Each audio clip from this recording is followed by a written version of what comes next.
The film begins with two seemingly unrelated narratives, each unfolding in starkly contrasting settings. In a barren, featureless white room, a man wakes up to find himself in his pajamas, confused and utterly alone. The only distinguishing feature of the room is its immaculate, oppressive emptiness. Meanwhile, in a rural Mexican village, a family prepares for a significant day. The father, a masked luchador named Escargot Man, is getting ready for what might be the final match of his career. The weight of expectations, family pride, and a looming sense of destiny hangs heavy in the air. The man in the white room, known only as the Man, begins exploring his strange prison. The walls are adorned with small protrusions resembling cherubic angelic figures, their hands extending slightly outward. At first glance, they seem ornamental, but the man discovers they have a peculiar, otherworldly function. Touching one causes bizarre objects to materialize in the room. A toothbrush, a sushi roll, a toy train. These seemingly mundane items appear out of nowhere, each more absurd and useless than the last. The man, perplexed and increasingly desperate, tries to use the objects to understand his surroundings or find a way out. The room, however, seems to respond to his actions with nonsensical and often cruel humor, as if it were a living puzzle designed to mock him. As the man's attempts to escape grow more frantic, the Mexican storyline takes on a somber tone. Escargot Man's family gathers at the wrestling arena, their faces a mixture of pride and apprehension. His young son idolizes him, unaware of the risks and sacrifices involved in his father's dangerous profession. The luchador himself is stoic, a man caught between duty and self-preservation. The village erupts with excitement as the match begins, with the masked fighter squaring off against a larger, more ferocious opponent. The cheers and chants of the crowd echo through the arena, creating a vivid contrast to the eerie silence of the white room. Back in the surreal white space, the man's interactions with the angelic switches become increasingly intricate and chaotic. Each activation triggers a chain reaction as the room floods with objects or undergoes bizarre transformations. At one point, the man finds himself overwhelmed by a cascade of green balloons. In another moment, a series of connected switches opens a hidden door, only to reveal yet another layer of the room's labyrinthine design. As his frustration mounts, his initial confusion gives way to determination.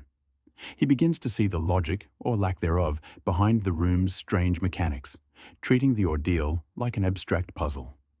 The two narratives continue to escalate in parallel. In the arena, Escargot Man fights valiantly, but struggles against his larger opponent. His family watches with bated breath as he takes blow after blow, refusing to give up. The stakes feel impossibly high, with the match representing not just a personal battle, but a microcosm of the family's collective hopes and fears. The sweat, blood, and roar of the crowd paint a vivid picture of resilience and sacrifice. In the white room, the man finally begins to gain a sense of control.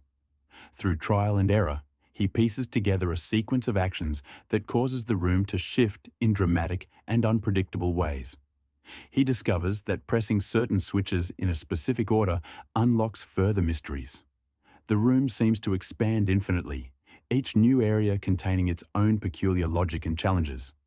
The man's transformation from a bewildered prisoner to a determined problem solver is marked by moments of triumph and despair, each step forward revealing the room's unfathomable complexity.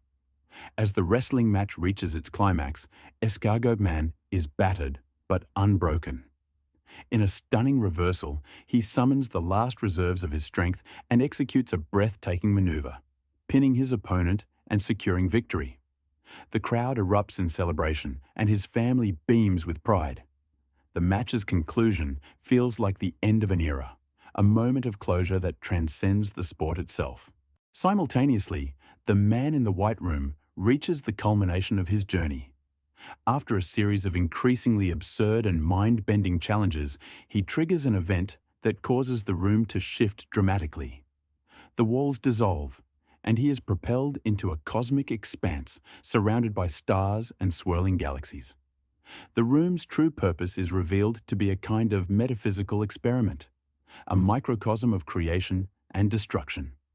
The man, now a mere speck in the vastness of the universe, is both awestruck and insignificant. The film concludes with an enigmatic juxtaposition of its two storylines. Escargot Man walks away from the arena, his mask hiding the emotions of a man who has given everything for his family and legacy. Meanwhile, the man drifts through the cosmos, his journey a surreal meditation on existence itself. The two narratives, seemingly disconnected, resonate on a deeper level, exploring themes of perseverance, identity, and the absurdity of life's challenges.